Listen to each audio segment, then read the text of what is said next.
بسم اللہ الرحمن الرحیم۔ وہیں جھکے گا یہ سر ہمارا کہ جس کے دم سے یہ سب جہاں ہے، وہیں جھکے گا یہ سر ہمارا کہ جس کے دم سے یہ سب جہاں ہے۔ جمال سارے اسی کا جلوہ، اسی کے جلووں کا کارواں ہے۔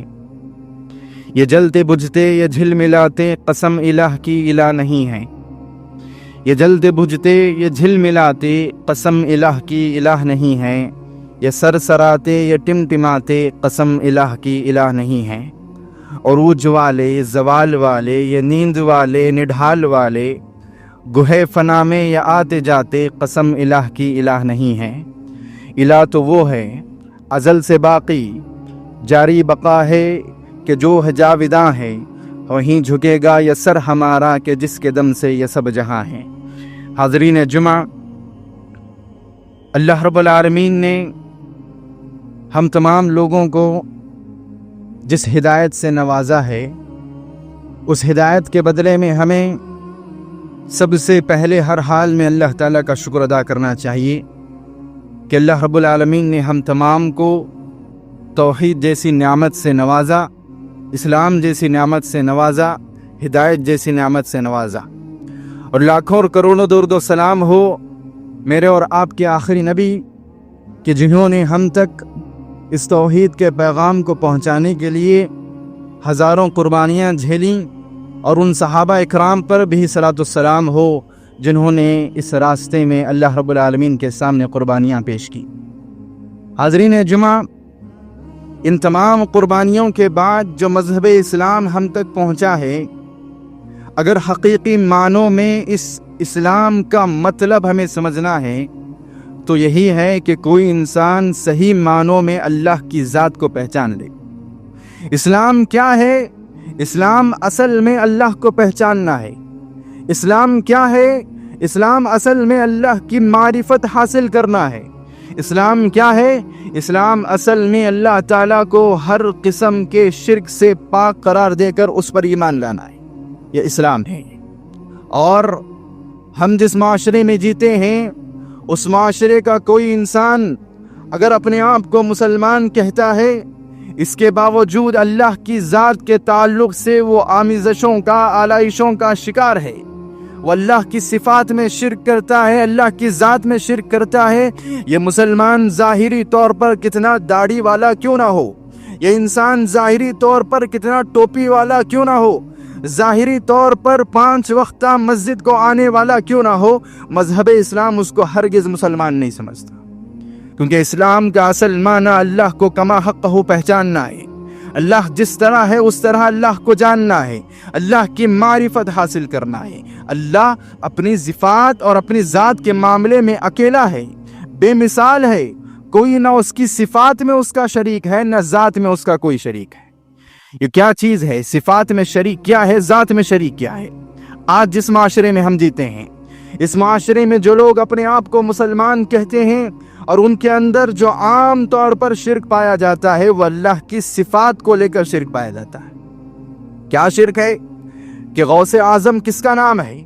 غوث اعظم غریب نواز، بندہ نواز، حاجت روا، مشکل کشا، دستگیر، یہ ساری کی ساری اللہ کی صفتیں ہیں۔ جب کوئی بندہ اللہ کو بلایا جانے والا نام دستگیر، اللہ کو بلایا جانے والا نام غوث، اللہ کو کہا گیا نام حاجت روا، مشکل کشا، بندہ نواز، غریب نواز، یہ نام جا کر کسی اور کی جھولی میں ڈال دیتا ہے، اس کو کہا جاتا ہے الشرک فی الصفات۔ یہ اللہ کے صفات کے معاملے میں شرک کیا جا رہا ہے۔ یہ اللہ کو تو اللہ مانتا ہے، لیکن اللہ کی صفتیں 2 لوگوں میں بانٹ رہا ہے۔ اللہ کی صفتیں اللہ کے علاوہ دوسروں کو بھی دے رہا ہے، اس کو کہا جاتا ہے کہ یہ بندہ اللہ کی صفات میں شرک کر رہا ہے۔ اور ایک زمانہ تھا جب لوگ اللہ کی ذات میں شرک کیا کرتے تھے۔ کوئی کہتا کہ اللہ کا بیٹا ہے، کوئی کہتا کہ اللہ کی بیٹیاں ہیں، اور بعض نے کہا کہ اللہ 3 پارٹس میں ڈیوائیڈ کیا گیا ہے، جبریل، عیسیٰ اور اللہ تینوں ملا کر خدا بنتے ہیں، اور اللہ ان تینوں میں کا ایک حصہ ہے۔ اس کو کہا جاتا ہے شرک فی الذات، اور یہ اس زمانے میں بڑے عروج پر تھا، رسول اللہ کے زمانے میں بڑے عروج پر تھا، جس کی وجہ سے مشرکین مکہ کے اندر بھی یہ چیزیں پائی جاتی ہیں۔ سب سے پہلے میں ان تینوں چیزوں کو قرآن مجید سے میں آپ کو سمجھانے کی کوشش کرتا ہوں۔ اللہ رب العالمین ارشاد فرماتا ہے قوم یہود اور قوم نصارہ کے تعلق سے، سورہ توبہ آیت نمبر 30، قالت الیہود عزیر ابن اللہ وقالت النصارى المسیح ابن اللہ۔ اللہ فرماتا ہے کہ ان مشرکین مکہ سے پہلے یہودیوں نے کہا تھا کہ عزیر اللہ کا بیٹا ہے، اور عیسائیوں نے کہا تھا کہ عیسیٰ اللہ کے بیٹے ہیں، بلکہ عیسائیوں نے تو ایک قدم آگے بڑھ کر اس سے بڑی گمراہی کا ارتکاب کیا اور کہا کہ جبریل، عیسیٰ اور اللہ تینوں مل کر خدا بنتے ہیں، تینوں مل کر گاڈ بنتے ہیں، اور اللہ ان تینوں میں کا ایک ہے۔ اللہ رب العالمین ارشاد فرماتا ہے سورہ مائدہ آیت نمبر 73 میں، لقد کفر الذین قالوا ان اللہ ثالث ثلاث۔ یہ لوگ جھوٹے ہیں جو کہتے ہیں، یہ لوگ کافر ہیں، یہ لوگ مشرک ہیں جو کہتے ہیں کہ اللہ تین حصوں میں ڈیوائیڈ کیا گیا ہے، ان تینوں میں سے ایک حصہ جس کو اللہ کہا جاتا ہے۔ اور یہ بول بالا تھا مشرکین مکہ سے پہلے تک۔ مشرکین مکہ سے پہلے تک انبیاء کو، اولیاء کو اللہ کا بیٹا بنانے کا رواج عام تھا، جس کی وجہ سے مشرکین مکہ کے اندر بھی یہ چیزیں آنے لگ گئیں۔ اللہ رب العالمین سورہ انعام آیت نمبر 100 میں ارشاد فرماتا ہے وَخَرَقُوا لَهُ بَنِينَ وَبَنَاتٍ بِغَيْرِ عِلْمٍ۔ دوسری قوموں نے تو کہا کہ اللہ کا بیٹا ہے، عزیر کو اللہ کا بیٹا کہا، عیسیٰ کو اللہ کا بیٹا کہا۔ مشرکین مکہ ایک قدم آگے بڑھ کر کہتے ہیں کہ اللہ کے صرف بیٹے نہیں ہیں، اللہ کی بیٹیاں بھی ہیں۔ اللہ فرماتا ہے کہ ان لوگوں نے بغیر علم کے مجھ پر الزام لگایا ہے کہ میرے جو فرشتے ہیں، یہ جو میری فرشتے نام کی مخلوق ہے، انہوں نے اس مخلوق کو میری بیٹیاں قرار دیا ہے۔ یہ لوگ جاہل ہیں۔ سبحان اللہ عما یصفون۔ اے محمد صلی اللہ علیہ وسلم، اے محمد کے ماننے والوں، یہ بات جان لو کہ جو یہودیوں نے کہا تھا وہ بھی جھوٹ ہے، جو عیسائیوں نے کہا تھا وہ بھی جھوٹ ہے، جو مشرکین مکہ کہتے تھے وہ بھی جھوٹ ہے۔ میں ان تمام چیزوں سے پاک ہوں۔ اب بتانا بس مقصود یہ ہے کہ وہ دور ایسا دور تھا جس دور میں جتنی قومیں موجود تھیں ساری یہ سمجھتی تھی کہ اللہ کے بیٹے اور بیٹیاں ہیں۔ لہذا جب اللہ رب العالمین نے توحید کا پیغام محمد رسول اللہ کو دے کر زمین پر بھیجا، اللہ رب العالمین نے جب نبی کریم صلی اللہ علیہ وسلم کو توحید پھیلانے کا حکم دیا، مشرکین مکہ آ کر کھڑے ہو گئے، سوال کیا کہ اے محمد، تم دیکھتے ہو، تم جانتے ہو کہ یہودی بھی مانتے ہیں اللہ کا بیٹا ہے، عیسائی بھی مانتے ہیں اللہ کا بیٹا ہے، ہم بھی مانتے ہیں کہ اللہ کے بیٹے اور بیٹیاں ہیں۔ اب بتاؤ، تم جس رب کو مانتے ہو، تم جس خدا کو مانتے ہو، اس خدا کا کیا تعارف ہے، اس خدا کا کیا ڈیفینیشن ہے، اس کی کیا رشتہ داریاں ہیں، اس کے کون بچے ہیں، یہ بات واضح کرو۔ پیارے نبی صلی اللہ علیہ وسلم خاموش تھے، کیا بتایا جائے؟ اللہ رب العالمین نے حضرت جبرائیل علیہ السلام سے کہا، جبریل، ان مشرکین مکہ نے میرے نبی سے میری ڈیفینیشن مانگی ہے، ان مشرکین مکہ نے میرے نبی سے میری رشتہ داریوں کے تعلق سے سوال کیا ہے، لہذا جاؤ میرے نبی کو میرے الفاظ میں میری ڈیفینیشن دے کر آؤ۔ حضرت جبریل علیہ السلام آئے، اللہ رب العالمین کا ڈیفینیشن پیش کرتے ہوئے انہوں نے شروع کیا، بسم اللہ الرحمن الرحیم، قل هو اللہ احد اللہ الصمد لم یلد ولم یولد ولم یکن له کفوا احد۔ اللہ کی ڈیفینیشن نازل ہوتی ہے قرآن مجید میں۔ حضرت جبریل علیہ السلام کہتے ہیں، اے نبی صلی اللہ علیہ وسلم، قل کہہ دو اللہ احد، اللہ اکیلا ہے، اللہ ایک ہے، اللہ منفرد ہے، اللہ کے ساتھ کوئی اس کا شریک نہیں ہے، اللہ بے مثال ہے، اللہ اپنی ذات اور اپنی صفات کے معاملے میں صرف اور صرف اکیلا ہے۔ اللہ الصمد، اے نبی صلی اللہ علیہ وسلم کہہ دو اللہ رب العالمین صمد ہے۔ مفسرین لکھتے ہیں صمد کے معنی جب لکھنے کو بیٹھتے ہیں تو تقریباً 25 معنی لکھتے ہیں۔ صمد کا کیا معنی بیان کیا جائے؟ صمد کے 25 معنی لکھے گئے ہیں۔ صمد کا معنی کہا گیا کہ بے نیاز ہے، صمد کے معنی میں کہا گیا کہ با کمال ہے، صمد کے معنی میں کہا گیا کہ سردار ہے، صمد کے معنی میں کہا گیا کہ لازوال ہے، اور صمد کا جو سب سے بہترین معنی پیش کیا گیا وہ معنی یہ کہ بے پرواہ ہے۔ اللہ کو پرواہ نہیں کسی چیز کی، اللہ کسی چیز کی پرواہ نہیں کرتا۔ آپ کو معلوم اللہ کتنا بے پرواہ ہے؟ آپ جانتے ہو اپنے رب کے بارے میں کہ اللہ کتنا بے پرواہ ہے؟ صحیح مسلم کی روایت ہے، حدیث نمبر 2570 پر 7، بڑی زبردست حدیث ہے، حدیث قدسی ہے۔ اللہ تعالیٰ خود ارشاد فرماتا ہے، یا عبادی انکم لم تبلغوا ضری فتضرنی ولن تبلغوا نفعی فتنفعنی۔ اے میرے بندوں، اے میرے بندوں، اے انسانوں، تم کبھی اس مقام پر پہنچ ہی نہیں سکتے کہ جس مقام پر پہنچ کر تم کوئی حرکت کرو اور میرا کچھ فائدہ ہو جائے یا میرا نقصان ہو جائے۔ تم ساری زندگی نہ ذرا برابر مجھے فائدہ پہنچا سکتے ہو، نہ ذرا برابر میرا نقصان کر سکتے ہو۔ پھر اللہ فرماتا ہے اسی حدیث میں، یا عبادی، اے میرے بندوں یہ بھی سن لو، لو ان اولکم وآخرکم وانسکم وجنکم كانوا على افجر قلب رجل واحد منكم ما نقص ذلك من ملکی شیئا۔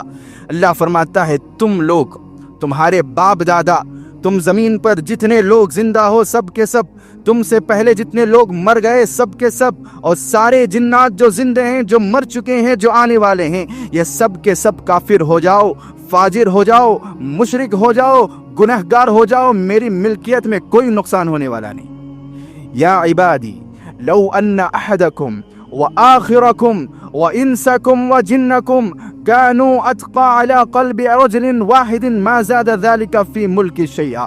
اور یہ بات بھی سن لو کہ تم میں کا ہر انسان جو زندہ ہے اور تم میں کا ہر انسان جو مر گیا، تم میں سے جتنے جن زندہ ہیں اور جتنے جن مر چکے ہیں اور جو بھی آنے والے ہیں، تم تمام کے تمام متقی بن جاؤ، مومن بن جاؤ، صرف نمازی بن جاؤ، ہر قسم کا گناہ چھوڑ دو، ہر قسم کی نافرمانی چھوڑ دو، کائنات میں ایک بھی اللہ کی نافرمانی کرنے والا موجود نہ رہے، تب بھی تم میری ملکیت میں ذرا برابر فائدہ نہیں کر سکتے۔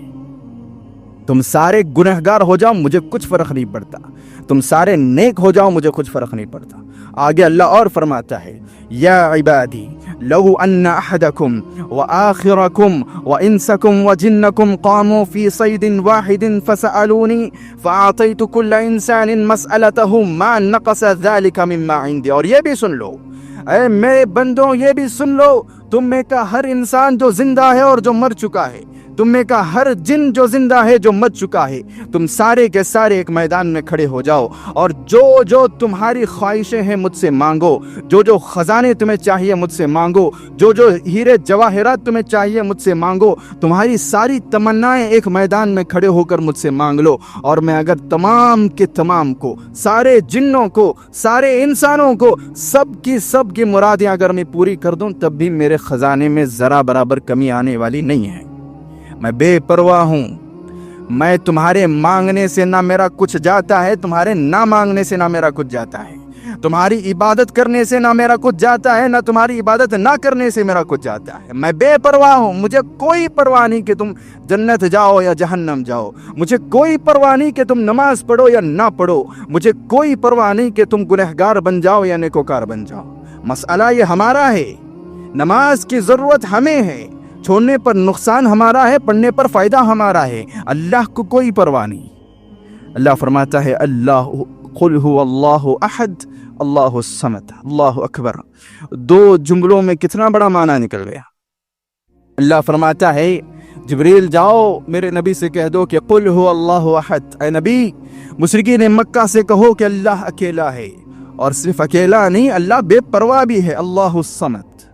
پھر اللہ رب العالمین آگے ارشاد فرماتا ہے، لم یلد ولم یولد۔ اور یہ جو تم کہتے ہو کہ عزیر میرا بیٹا ہے، عیسیٰ میرا بیٹا ہے، فرشتے میری بیٹیاں ہیں، یاد رکھو آج میں اپنا ڈیفینیشن نازل کرتے ہوئے یہ کہتا ہوں، لم یلد ولم یولد، نہ میں نے کسی کو جنا ہے، نہ میں کسی اور کا پیدا کیا ہوا، میں نے کسی کو جنا نہیں ہے، میری کوئی اولاد نہیں ہے، نہ میرے بیٹے ہیں نہ میری بیٹیاں ہیں، اور نہ کسی اور نے مجھے پیدا کیا ہے۔ لم یلد ولم یولد ولم یکن لہ کفوا احد۔ اور یہ بھی یاد رکھو کہ میں وہ ہوں کہ نہ میری صفات کے معاملے میں، نہ میری ذات کے معاملے میں کوئی اور انسان میری برابری کر سکتا ہے، کوئی اور ذات میری برابری کر سکتی ہے، نہ میری طاقت و قوت کے معاملے میں، نہ میری شان و شوکت کے معاملے میں، نہ میری محبت اور رحمت کے معاملے میں۔ تینوں معنی مفسرین نے ذکر کیے ہیں، ان سارے کے سارے اعتبار سے کوئی ذات میری برابری نہیں کر سکتی۔ یہاں پر تھوڑا رک کر غور کرنا چاہیے۔ اللہ فرماتا ہے، رحم جیسا میں کرتا ہوں، محبت جیسی میں رکھتا ہوں، کوئی اور اس کی برابری نہیں کر سکتا۔ ہم جس معاشرے میں جیتے ہیں، ایسے بے وقوف لوگ دنیا میں زندہ ہیں جو کہتے ہیں کہ جی ہم تو گنہگار ہیں، ہم بے نمازی ہیں، ہم اللہ سے دعا کریں گے تو اللہ کہاں قبول کرے؟ لہذا ہم اپنے بزرگوں کے پاس جاتے ہیں، ان سے سفارش کروا کے اپنی چیزیں مانگ لیتے ہیں۔ اس عقل کے اندھے کو یہ بات سمجھ نہیں آ رہی کہ جس انسان کی دعا اللہ قبول نہیں کرتا، اس انسان کی سفارش ولی کر دے تو زیادہ رحم کرنے والا کون ہو گیا؟ زیادہ محبت کرنے والا کون بن گیا؟ جس کی دعا اللہ قبول نہیں کر رہا، اس کی سفارش ایک ولی کر رہا ہے۔ معنی یہ ہوا کہ ولی اللہ سے زیادہ بندے سے محبت کرتا ہے، ولی اللہ سے زیادہ بندے پر رحم کرتا ہے۔ اس سے بڑا شرک کیا ہو سکتا ہے؟ اللہ فرماتا ہے کوئی میری برابری نہیں کر سکتا، تو نے ولی کی محبت کو، ولی کے رحم کو اللہ کے رحم سے بڑا بنا دیا۔ یہ تو شرک سے بھی آگے نکل گیا۔ اس سے بڑا شرک اور کیا ہو سکتا ہے؟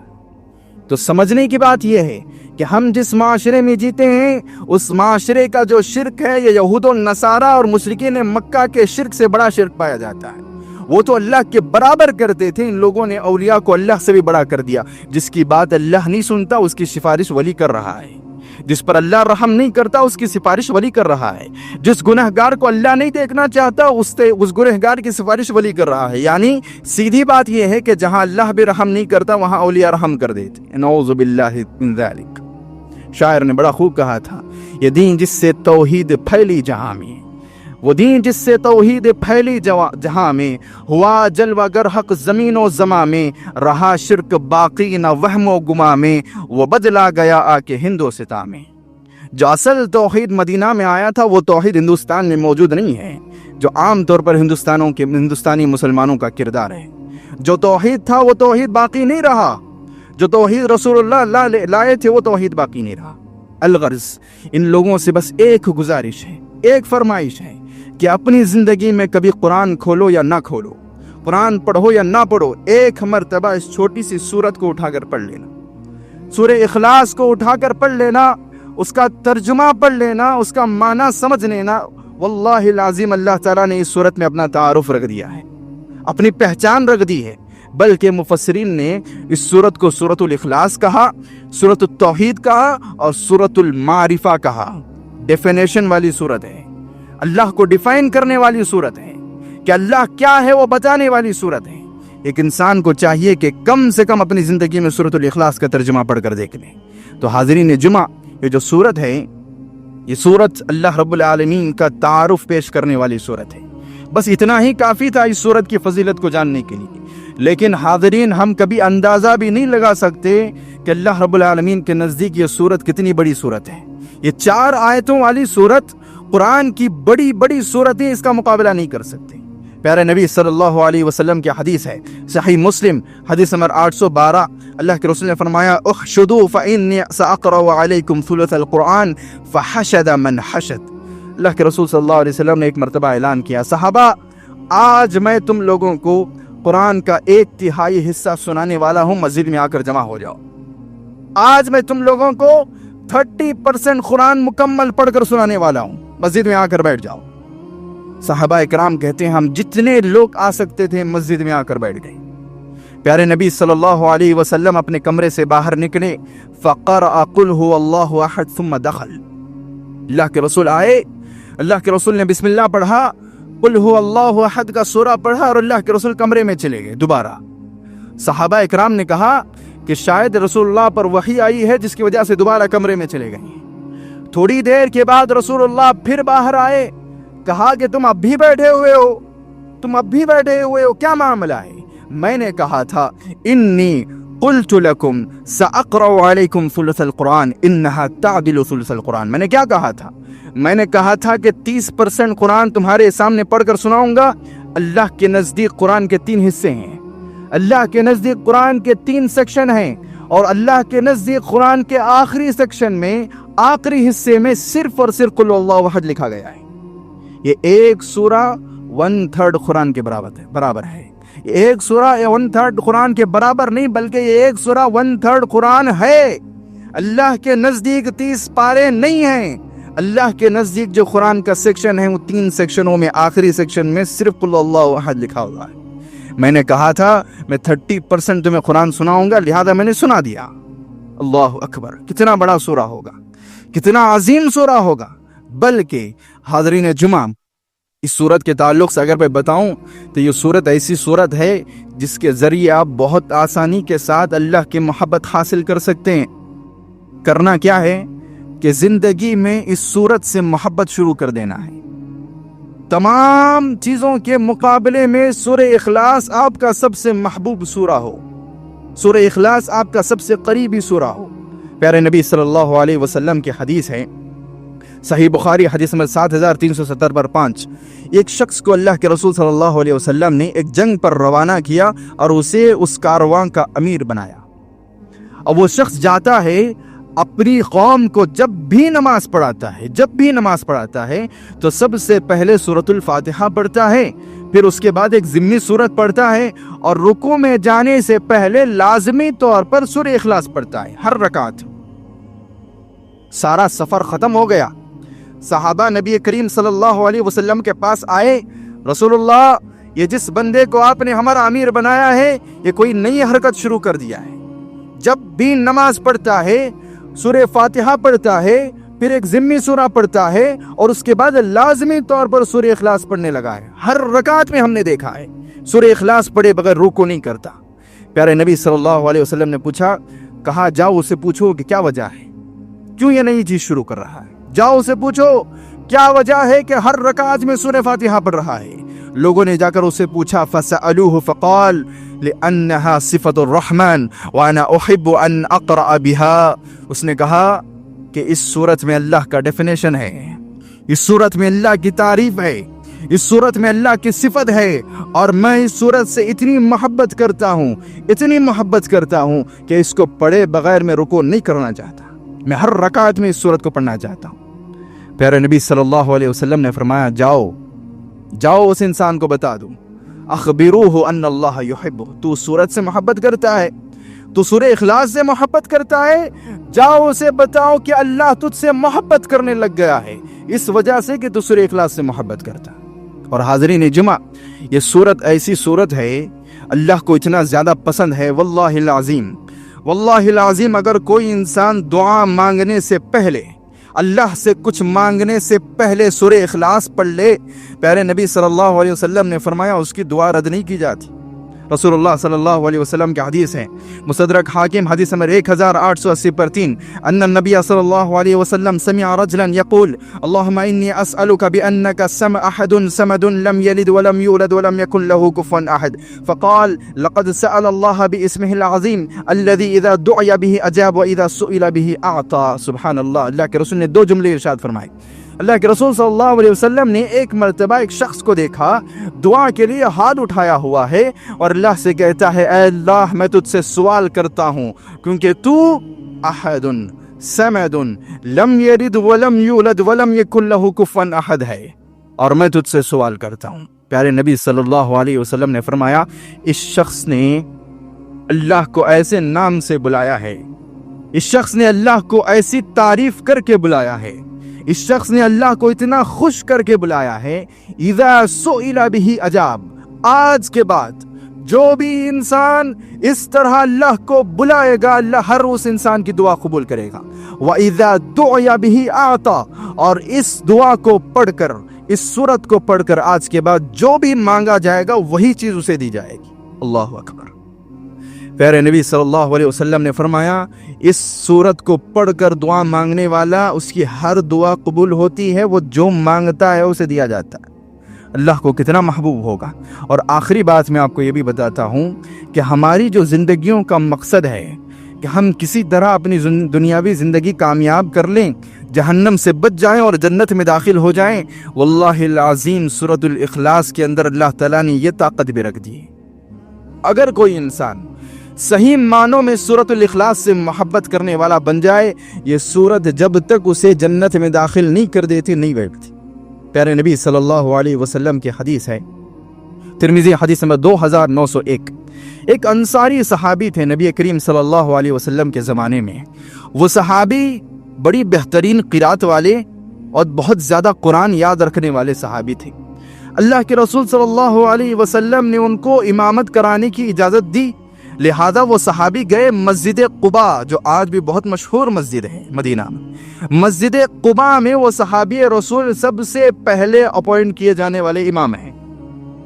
صحابی رسول انصاری صحابی ہیں، بڑی پیاری قرات ہے، مسجد قباء میں امامت کرا رہے ہیں، اور ان کی ایک عادت تھی، عادت یہ تھی کہ ہر نماز میں پہلے سورۃ الفاتحہ پڑھتے ہیں، سورۃ الفاتحہ کے فوراً بعد سورہ اخلاص پڑھتے ہیں، اور پھر اس کے بعد کوئی ضمنی سورہ پڑھتے ہیں، یعنی سورہ فاتحہ پھر سورہ اخلاص، اس کے بعد کوئی ایکسٹرا جو سورت پڑھی جاتی ہے وہ پڑھتے ہیں، ہر رکعت میں اسی طرح پڑھتے ہیں۔